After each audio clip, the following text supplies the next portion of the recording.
Welcome to the only daily podcast focusing on compliance news of the day. Each morning, start your day with a cup of coffee and Tom Fox, the voice of compliance, to hear about 4 of the top compliance, corruption, or leadership stories you will need to start your day. The Daily Compliance News is a production of the Compliance Podcast Network. First, a word from our sponsor.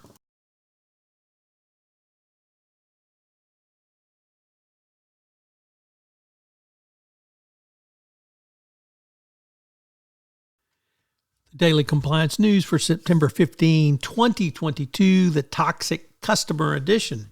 And we begin with that story as well-known January 6th aficionado and election denier Mike Lindell had his cell phone confiscated while at a Hardee's drive-thru. How will Hardee's deal with this? How do you deal with toxic customers? Will they become the favorite of the magma hat wearing ultra-right? Think about it. What does it mean for your compliance program? Next up, in a pretty personal story, I'm going to shout out to the podcast world, and specifically the podcast that really set us all off, Serial. As if you haven't listened to Serial, the first season, I would urge you to do so because it took up a murder conviction of a gent named Adnan Syed and his conviction of 1999 murder for Hae Min Lee. It riveted America back in 2015, and now 7 years later, the state's attorney for Baltimore City has filed a motion asking for a new trial. So a podcast could lead to a new trial. I'm sorry, that's 2014, not 2015. Next up, from the SI.com, reports that the Phoenix Suns owner has been suspended for a year and fined $10 million for engaging in toxic and inappropriate workplace behavior, using the N-word, and engaging in sexual harassment.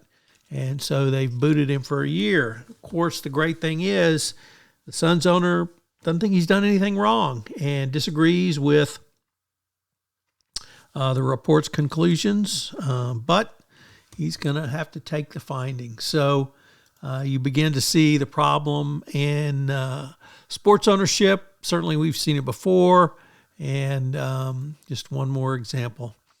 And our final story comes to us from ESPN. Yes, another story from the world of sports, where an investigative report revealed that former Mississippi Governor Phil Bryant helped former NFL attorney Brett Favre obtain welfare funds in order to help build a new volleyball center at the University of Southern Mississippi.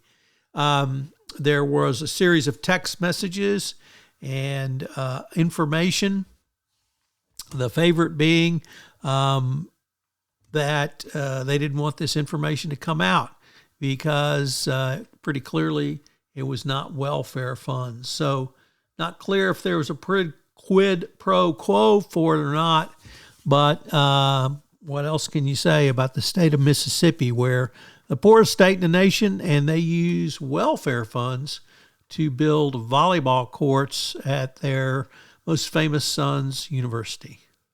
Classic. The Daily Compliance News is a production of the Compliance Podcast Network and a proud member of C-Suite Radio. Thanks so much for listening. I hope you'll join me again tomorrow.